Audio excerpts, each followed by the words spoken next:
नाज़रीन इकराम, अस्सलाम वालेकुम वरहमतुल्लाहि वबरकातुहू।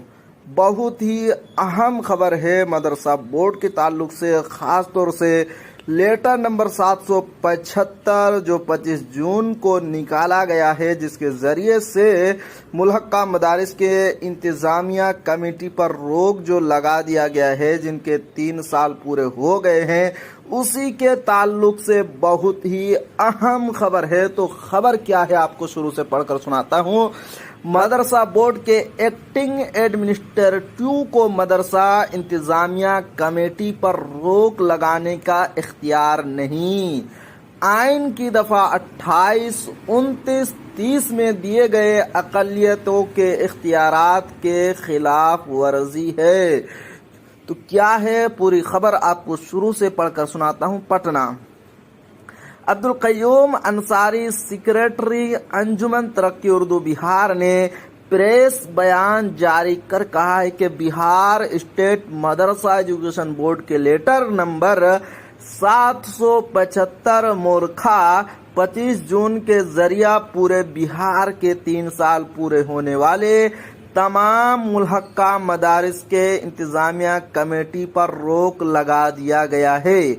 इसके खिलाफ जनाब अंसारी ने वजीर आला नीतीश कुमार और वजीर तालीम को मकतूब जारी कर प्रशासक के जरिया जारी कर मकतूब नंबर 775 मोरखा 25 जून को वापस लेने का मुतालबा किया है। इंतजामिया पर रोक लगाने से पूरे बिहार बदअमनी का माहौल पैदा हो गया है और ट्रस्ट के जरिया तश्कील शुदा कमेटियों पर रोक लगाने का इख्तियार प्रशासक को नहीं है। हिंदुस्तान के आइन के दफा 28 के तहत अक़लियती इदारों में ट्रस्ट के जरिया कमेटी बनाने का इख्तियार हासिल है। इसी के तहत साबिक चेयरमैन ने हाई कोर्ट के डायरेक्शन के मुताबिक मदरसों में ट्रस्ट के जरिया तश्कील शुदा कमेटियों को मदरसा बोर्ड के जरिया मंजूरी दी गई है।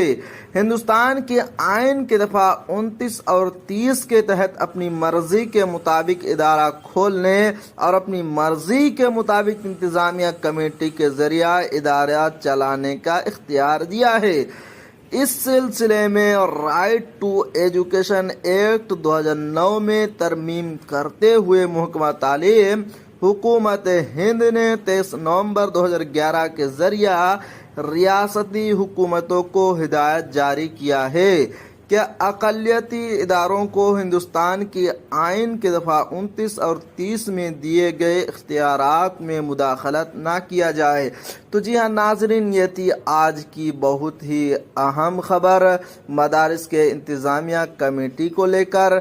आखिर में आपसे एक छोटी सी अपील और गुजारिश है कि अगर आप हमारे चैनल पर नए हैं तो हमारे चैनल को ज़रूर सब्सक्राइब कीजिए और बेल आइकन के घंटे को भी ज़रूर दबा दीजिए, क्योंकि मैं आपके लिए इसी तरह की खबरें लेकर आता रहता हूँ।